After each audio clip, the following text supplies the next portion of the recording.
Pozdravljeni v oddaji Vroči stol z Vladimirjem Voduškom. Spoštovane gledalke, spoštovani gledalci, dobro večer. Z nocojšnjo oddajo Vroči stol se pravzaprav tako rekoč vračamo na kraj zločina v Maribor, kjer se pravzaprav lani zadnje mesece vse skupaj začelo z tako imenovano vseslovensko vstajo.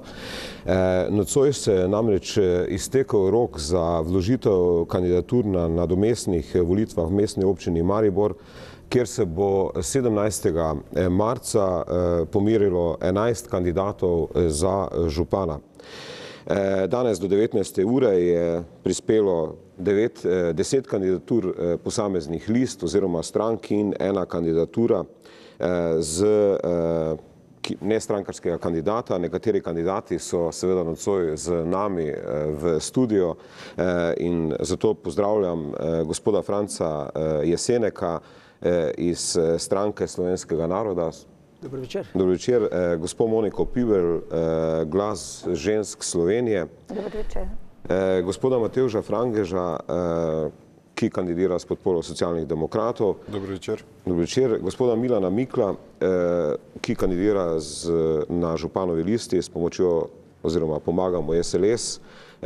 Gospod Folko Puconja, Slovenska nacionalna, mislim ne, se zmotil, se upravičujem, z gospod Lidijo Devjak Mirnik, Lista za pravičnost in razvoj, in pa gospodom Folkom Puconjom, Slovenske nacionalne stranke. Dobro večer vsem skupaj. Seveda, poleg omenjenih kandidatov, kot sem dejal, kandidira na volitvah v Mariboru 11 kandidatov, gospod Andrej Fištravec, ki je pač edini uspel zbrati podpise, potem August Heričko iz Nove Slovenije, Milan Razdevšek iz LDS-a, dr. Andreja Špernjak iz SDS-a in pa Andrej Ketiš iz Liste za Maribor. Seveda bomo te kandidate soočili v eni od drugih oddaj.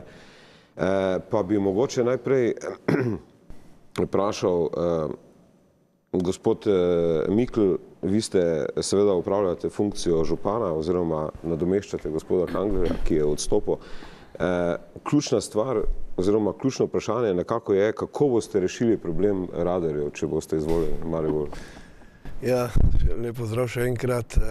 Glejte, potrebno je povedati, da ta problem, ki je nastal, katerega Mariborčani na nek način niso sprejeli tako, kot bi si nekdo zamislil, zagotovo bo potrebno tukaj, kar se tiče teh radarjev, tudi nekaj še doreči.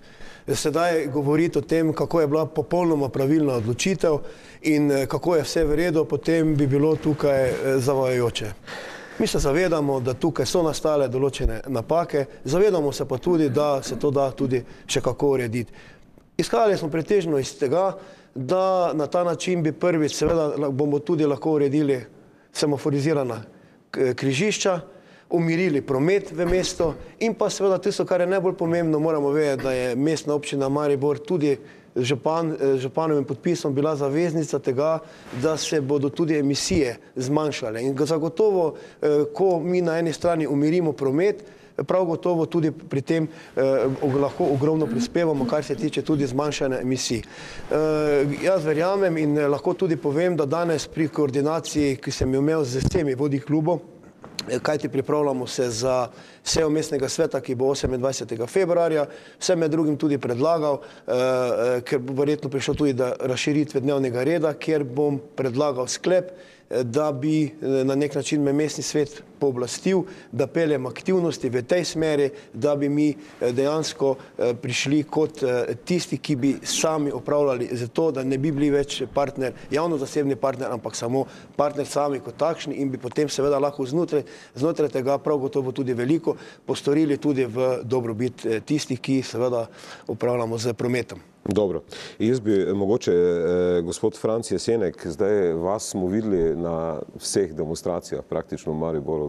Bili ste nekako zaščitni znak teh demonstracij in zdaj kandidirate, seveda niste uspeli izbrati podpisov, 802.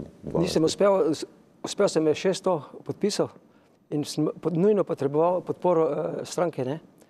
In ta stranka je bila toliko fair, toliko prijazna, da mi je omogočila vstop v tekmo kandidatov.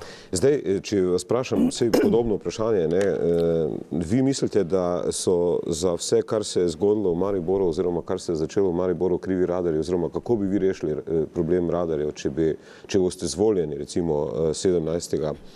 marca za župana? Radarji niso niti približno ključna stvar v mestu Maribor, ampak je glavni krivec, zato je arogantna, nasilniška politika, ki v teh v bistvu prebeglih svetnikov iz SDS-a na ljudsko stranko oziroma na županovo listo.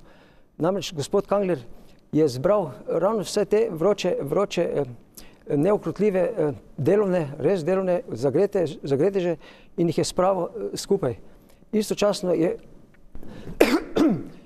je celo si podredil večino mestnih strank v mestnem svetu, s tem, da so se razdelili tako rekoč plen pozicije. Poglejte, če ne bi bilo tega nasilja, tega nasilniškega vedenja, potem ne bi niti prišlo do teh radarjev. Kajti radarji so bili krona tega delovanja teh ljudi, ki so postali samozadostni, samovšečni in so začeli vladati. Oni so začeli vladati tako močno nad ljudmi, da so pozabili, da so oni izvoljeni nad ljudi, da delajo v blagini ljudi, za ljudi, ampak so začeli enostavno upravljati z ljudskimi dušami in tako rekoč začeti celo tržiti njih, ljudi tržiti preko prekrškov. Se pravi, ne smeš nič na tem Maribor, ne smeš nič, ne smeš v mesto, ne smeš parkirati, ne smeš to, ne smeš ono, vse je kaznivo. Ja, normalno, to je dohodek za mestno občino. To je edini dohodek, vse to je žalostno. Ti ljudje sploh ne znajo na prihodkovni strani narediti nobene tovarne, nobene delovnih mest, nič. Oni enostavno črpajo ljudi. Se pravi, zemljo kmeto bi še kupili, poceni pa drago prodali. Potem bi recimo radarji, to je zanimiva poanta, da si je ta Dušan Šišok našo sogovornika v bivšemu policistu, ki je seveda na nek način že od malega odvojen od vsakdanjega življenja, ker je represivni organ. In je seveda v enem mestu, ki ti en podjetnik ponudi, da ti bo opravil vsa avtomatizacijo, vse nove semafore, vse ti bo opravil, s tem, da ti ne moreš niti evra dati, bo pa postavil še dodatne radarje in vse skupaj bo pa plačali volivci teh ljudi, ki so podpisali ta... Dobro, za začetek se vam zahvaljujem, o tem bomo še o konkretnih zadevah. Gospa Monika Pibel, Glas žen Slovenije, vi ste, to niso vaše prve volitve, v bistvu, mislim, vi ste že kandidirali, v bistvu. Absolutno. Leta 2000 sem ustanovila stranko Glas žen Slovenije ravno iz teh razlogov, ker sem videla, da slovenska politika nima posluha za naše državljanke in državljane in pa seveda v lokalni ravni pa za meščanke in za meščane. In dokler je bila naša stranka, seveda, ki je prišla leta 2000 v mestni svet, je bila do 2008, je v Mariboru se kar nekaj dogajalo, se kar veliko nekaj projektov sprejelo na pobudo seveda naše stranke, ki smo dajali na vsaki seji, novinarji ste zračunali 6,7 pobud in na kar je potem in pa tudi vprašanj smo postavili, na kar so potem nas takrat nekaj časa še gospod župan, takrat je bil gospod Borisovič in trhovne službe so še pustili, da smo jim toliko idej dajali. Potem so nas pozaustavili in se rekli na vsako sejo eno pobudo, eno vprašanje. Ste pa mestna svetnica tudi, v bistvu, ne? Sem bila mestna svetnica, zdaj več v tem mandatu nismo. Sem zelo vesela, da nismo prišli noter, ker ne bi zagotovo sodelovali v takšnih poslih, ker je za našo stranko in za mene osebno to podlo. Oprostite izrazu, da sem ga uporabljala takšnega nesprejemljivo na tak način vladanja in pa seveda ravnanje z davkoplačevalskim denarjem. Dobro, bomo še, mogoče bi gospa Lidija Divjak Mirnik, vi prihajate iz liste za pravičnost in razvoj gospoda Stojana Auerja, imate precej besede, v bistvu tudi v mestnem svetu in me zanima mogoče, če nam lahko poveste, kako bi se vi lotili teh radarjev, če boste izvoljeni, v bistvu, ker to je vendarle najbolj razjezilo ljudi in s tem se je začela cela stvar. Hvala lepa za besedo, lepo pozdravljeni vsi, tudi gledalci. Ja, zdaj pri teh ljubih radarjih bi jaz rada povedala nekaj, kar se je v medijih in tudi po vseh teh Facebook profilih, ki so nastali v skladu s temi demonstracijami, kjer so se zelo napačne stvari pisale. Prvič, mestni svetniki o radarjih nikoli nismo glasovali. To je prvič. In pa drugič, mestni svetniki smo glasovali o DIP-u, v katerem je pisalo, da bomo avtomatizirali semaforje, vse posodobili, tam bomo imeli nadzorno sobo, skratka, to bo vse super urejeno in to bo stalo 5 milijonov. In takšen DIP smo v LPR-ju podprli, ker se nam je zdel dober. No, potem pa se je zgodila neka druga zgodba. Zgodilo se je to, da je iz tega DIP-a 5 milijonskega so prišli radarji in zgodba je naenkrat stala 30 milijonov. Torej je nekdo, da rečem, izkoristil tisti DIP, ki smo ga mestni svetniki potrdili, za nekaj drugega, nastalo je nekaj popolnoma drugega. In tukaj, če me sprašujete, kaj bom storila, takoj bom poiskala odgovorno osebo v strokovni službi v mestni upravi, ki je to pripravila, ki je to svetovala, ki se je na podlagi strokovnih takšnih in drugačnih odločitev odločila, da to toliko stane, da se pogodba podpiše točno za to firmo, da se ti radarji postavijo točno na teh lokacijah in to je treba narediti. In še nekaj, potrebno je takoj presekati z to miselnostjo, ki danes v Mariboru je. Mi moramo iz te destrukcije priti na konstrukcijo, na pozitivo in začeti delati skupaj, če ne bomo padli vsi skupaj. Levi, desni, rdeči, rumeni in še ne vem kakšni. Zato smo tudi v Listi za pravičnost in razvoj danes predstavili na slogan, to pa je Združimo barve Maribora. Dobro, hvala lepa. Pa bi, gospod Frangež, vi kandidirate na listi s podporo Socialnih demokratov, ste poslanec, mislim, bom najprej vprašal, vam je to v bistvu izziv, ta mesto župana, glede na to, da bodo drugo leto volitve in da gre za nadomestne volitve in pravzaprav gre za nek kratek mandat, ne? Največji izziv v življenju. Potrebno je iti v tekmo takrat, kadar je težko. Jaz mislim, da je dogajanje v Mariboru, ljudska vstaja, pokazala na to, da si mesto želi sodelovati, da si želi drugačne politiki in jaz želim sodelovati v tem procesu. Zdaj, če gremo na te radarje, ne, zdaj, kolikor poznam, no, malo so mi razlagali to zgodbo, zahtevajo, v bistvu, recimo, na mizi so menda 3 rešitve, ne, da se pač plača 7 milijonov temu podjetju Iskra Sistemi in se poravnate. V bistvu druga možnost je, da vsem ljudem pošljete položnice in dobite 10 milijonov in 92 položnic oziroma 132 tisoč položnic, tretja pa, da vas tožijo enostavno in kazen menda v pogodbi je predvidena 100 milijonov. Katero rešitev boste vi izbrali zdaj, če boste? No, jaz bom izbral točno tisto rešitev, ki sem jo že izbral. In to je, da sprožimo vse potrebne postopke za to, da se izkaže, da je pogodba o javno-zasebnem partnerstvu sklenjena med mestom in Iskro Sistemi nična. Nična pa je zato, ker je prišlo v postopku sklepanja javno-zasebnega partnerstva do tolikih bistvenih kršitev zakona o javnem naročanju na eni strani in tudi zakona o javno-zasebnem partnerstvu, pa tudi zakona o javnih financah, da vsako teh bistvenih kršitev povzroči ničnost pogodbe. Jaz sem vložil prijavo na protikorupcijsko komisijo, na podlagi te prijave je protikorupcijska komisija kot varuh javnega interesa v postopkih javnega naročanja že izdala mnenje, v bistvu mestno mnenje. Sprožila postopek, da se pred sodiščem ugotovi ničnost tega javno-zasebnega partnerstva. Ampak dovolite, da se naveže na kolegico Divjak Mirnikovo. Ni res, da mestni svet ni odločil. Jaz v tem mestnem svetu nisem sodeloval. Ampak, če bi se zagotovo bolje spomnil. Mestni svet je najprej odločil o dokumentu identifikacije investicijskega programa, 5 milijonov, prenove semaforjev, tako kot ste dejali, kasneje pa še novelaciji tega istega dokumenta, ki je predvidel podražitev projekta na 29 milijonov in uvedbo dveh prekrškovnih sistemov, kot je bilo razvidno iz gradiva. Radarjev in vožnja skozi rdečo luč. Zaradi intervencij informacijske pooblaščenke vožnja skozi rdečo luč ni zaživela, radarji merjenja hitrosti pa so. Ta problem bo torej treba rešiti s pomočjo pravne države. Jaz vem, da smo to prijavo naredili skrajno profesionalno in jo natančno utemeljili. Tako Ministrstvo za finance kot tudi protikorupcijska komisija sta pritrdila našim očitkom in jaz računam na pravno državo, da bo ugotovljena ničnost tega javno-zasebnega partnerstva. Takrat pa bo izhodišče za pogovor o tem, kaj z radarji v prihodnje storiti, bistveno drugačno. In jaz pravim, če bom dal takoj besedo, izvolite, gospod Mikl.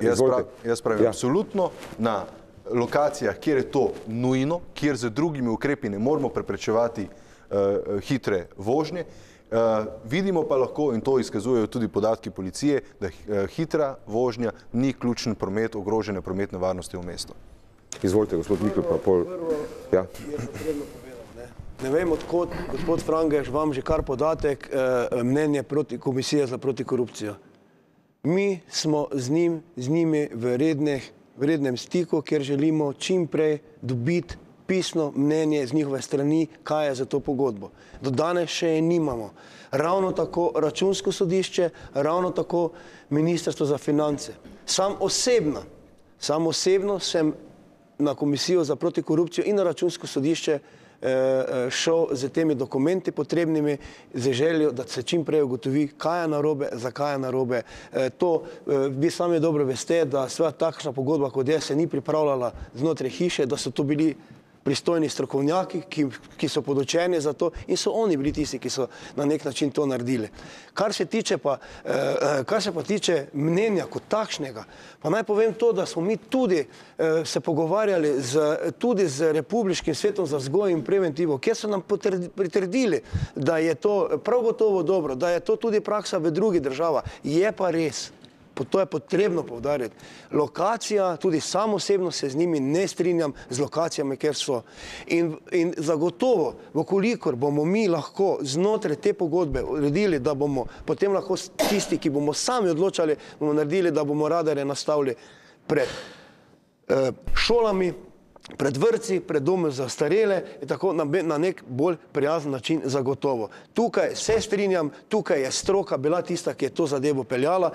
Seveda ne želim pa bežati od te odgovornosti, konec koncev, ne glede na to, ali sem sodeloval pri tem ali ne, sem bil podžupan takrat, ko se je to dogajalo in bi ne želel tukaj seveda biti tudi nekrivičen do naših Mariborčank in Mariborčanov in se skrivati pod neko, bi rekel, pod neko preprogo, češ seveda vse to pa ni bila moja krivda. Daleč od tega. Jaz bi povabil gledalke in gledalce seveda, da sodelujejo v naši anketi, lahko glasujejo za kandidate, ki so nocoj z nami v studiu in za tiste, ki bodo naslednjič oziroma za enega od 11 kandidatk in kandidatov, lahko pa tudi pokličejo na našo številko in seveda postavijo kakšno vprašanje morebitnim oziroma potencialnim županom Maribora od 17. marca naprej. Bi pa seveda dal gospodu Folku Pucanje, ki še ni imel iz Slovenske nacionalne stranke, ki ni imel še uvodne besede. Izvolite. Hvala lepa za besedo. Poglejte, lepo zdrav vsem skupaj. Kaj se tiče radarjev, sem kot mestni svetnik glasoval, nisem glasoval za radarje. Nisem glasoval niti proti, ampak sem se takrat vzdržal. Sam DIP je izgledal preveč všečno in postalo mi je sumljivo, zato sem se takrat odločil, da se bom glasovanja vzdržal. Menim pa, kako rešiti ta problem. Najprej je potrebno počakati na mnenja pristojnih institucij. Ko bodo te pristojne institucije dala ustrezno mnenje, ali je ta pogodba pravno formalno veljavna ali je pravno nična, vkolikor je pravno nična, je ničnost pogodbe, je potreba poklicati ljudi na odgovornost, ki so to pogodbo podpisali. To je prvič. Drugič, vkolikor je pogodba Pogodbo ste podpisali, mislim, da je... Pogodbo je podpisal, mislim, da podžupan, če se ne moči, takrat v vlogi podžupana gospod Ujčič. Drugič, vkolikor je pogodba pravno formalno veljavna, je potrebno, da stopimo iz te zagate. Je najboljša možna rešitev, da dosežemo z Iskra sistemi sporazumno prekinitev pogodbe. Ampak to bi vas stalo 7 milijonov približno. Bi nas stalo boljše 7 milijonov, ko pa da nastane 100 milijonov. Menim pa, da bi to pogodbo, recimo, če bi jo prekinili, bi pač ne ljudje za to, ki so to podpisali, ne odgovarjajo. Problem je pa v tem, da nisem za to, da se sploh meri avtomatsko nadziranje hitrosti. Poglejte, zakaj. Vedno pri umirjanju prometa in pa pri sankcijah je ravnamo v vlogi preventive. In če vas ostavi policist boste plačali kazen, verjetno boste tisti dan vozili malo počasneje. Če vas nekdo slika, boste cel dan vozili isto, čez mesec dni, pa čez 2 meseca boste dobili položnico. In pa še nekaj. Tehnika lahko tudi odpove. Vi veste, da ne vem, NASA pošilja na sonde na Mars, ki so vredne 100 milijonov evrov oziroma ameriških dolarjev. Pride do napake in vse skupaj se sfiži. Ni garancije, da ta radar, ki pride, ne vem, 30 ali pa 50 tisoč evrov, da je brez tehničnih napak. To pomeni, da biste sliko, na kateri se vidi samo vaše vozilo, napisana hitrost, ne vem, 110 km/h, čeprav ste morda vozili po predpisih in ste ob izpit. Vzememo vam izpit, vzememo eksistenco, zgubite službo in tako dalje. To so hude travme, zato sem proti temu. Gospod Mikl se je javil za eno repliko, pa gospa Pibel, izvolite. Glejte, kar se tiče teh 3 izhodišč, ki ste jih prej navedli. In če se opredelim samo na izhodišče teh 7 milijonov, to je seveda neka cena, ki so jo ocenili na ISKA sistemu, ampak pogledajte, v vsakem primeru, vkolikor bo prišlo ravno, da bomo na tej točki našli skupno, je najprej potrebno povedati to, da bo to uradna, se pravi, ocenitev. To ne moremo, kar oni bo rekli, to je 7 milijonov, dejanski dokazani stroški, ki so nastali. Ker mi moramo vedeti, oni so že iz te pogodbe uredili 2 semaforizirana krožišča, 2 semaforizirana in seveda od podpisa pogodbe dalje vzdržujejo kompletni semaforiziran sistem, se pravi, gre na njihove stroške. Mi iz tega naslova še nismo dali niti enega evra, vendar njih pogodba zavezuje, so naredili. In v primeru, da pride do ničnosti pogodbe, se bo takrat ugotovili dejanski stroški, koliko so nastali in vse stroške nosijo posamezni, se pravi, ISKA sistem svoje stroške in pa tudi mi nosimo v tem primeru svoje stroške, za katere seveda pa bodo obračunali tisto, kar so bili dejansko že storjene. Dobro, izvolite, gospod Pibel. Jaz sem zdaj tole debato majčkim poslušala, res nisem na mestnem svetu, ampak koliko iz tega zdaj, kar ste vsi pripovedovali, sem presenečena, da vodstvo mestne občine Maribor, seveda z načelom gospoda župana, da je s tako pogodbo sploh šel v podpis. Še bolj sem pa ogorčena nad tem, da mestni svetniki, katera 2 tu sedita celo iz liste za pravičnost za razvoj in pa iz nacionalne stranke, da ste vse to mestni svetniki celo potrdili županu, on je to bil zeleno luč, potem je on to lahko naredil, ampak dober gospodar tega ne bo nikoli naredil, da bo dal 92% zaslužka enemu privat sektorju, 8% pa prije moj proračun, potem je tu nekaj narobe. Tu se lepo vidi, da mora priti župan iz vrst gospodarstva, ima neki pojem, kako se v gospodarstvu dela. Jaz sem 35 let delala v gospodarstvu, v menedžmentu, v marketingu in taki stvari meni na krep pameti ne bi prišel že v lastnem gospodinstvu, moraš vedeti, kaj gospodari z denarjem, kaj še le z enim takim, ki je odgovorno za mesto Maribor. In tu je lepi dokaz, kar smo mi večkrat razlagali, naša stranka Glas žensk Slovenije in seveda osebno jaz, ki sem zastopala v mestnem svetu, mestni svetniki,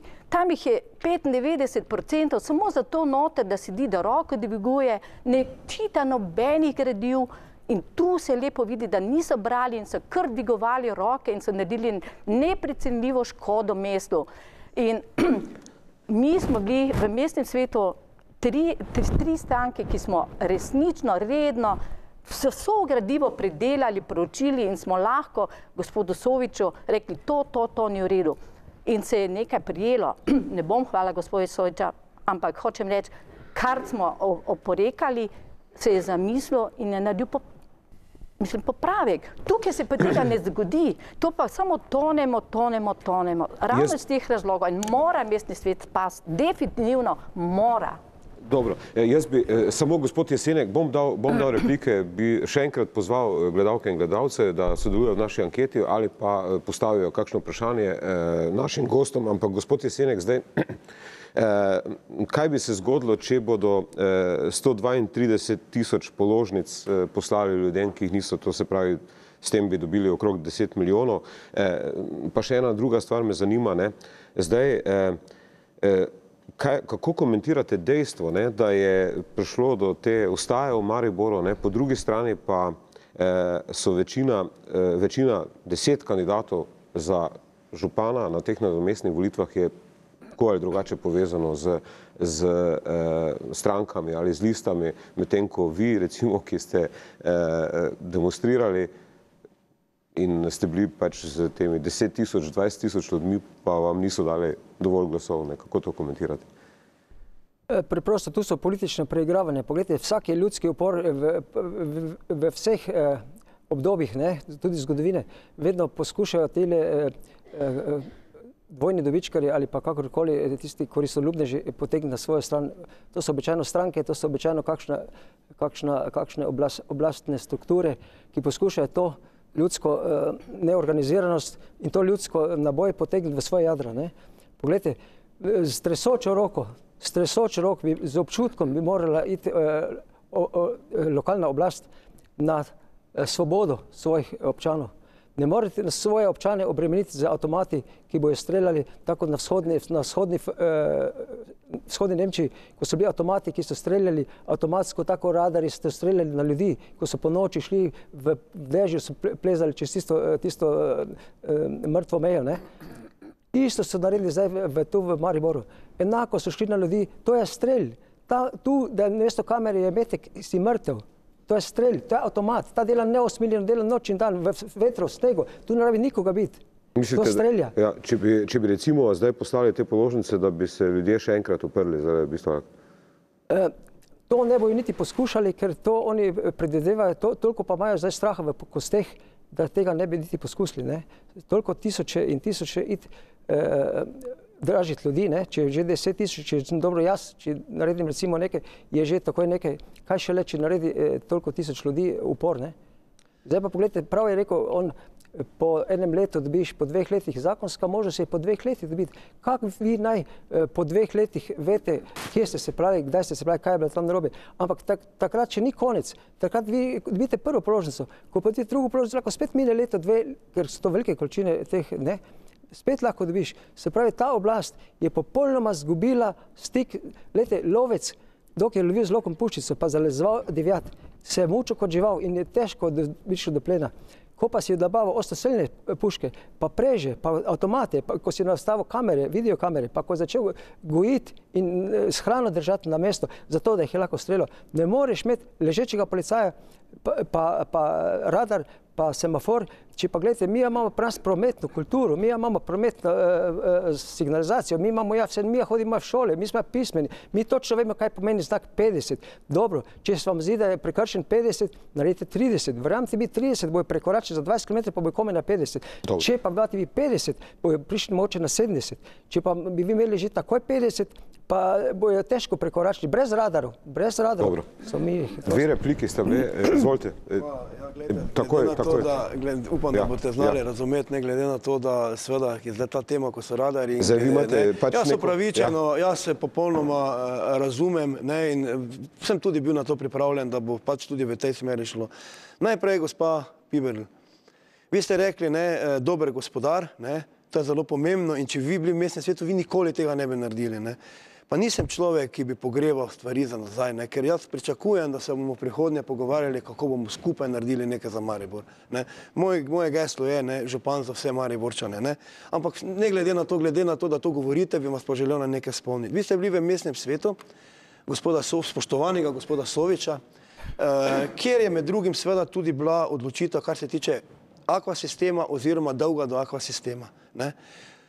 Takrat seveda je nova oblast, ko je prišla, je morala takrat tisto odločitev pač potem jo prevzeti dolg in seveda poravnati dolg, je bil takrat 9 milijonov evrov, mi smo se takrat spogajali na 6 milijonov evrov, da smo to naredili, ampak smo to poravnali in je bilo tole, in ste tudi takrat vi bili v tem mestnem svetu.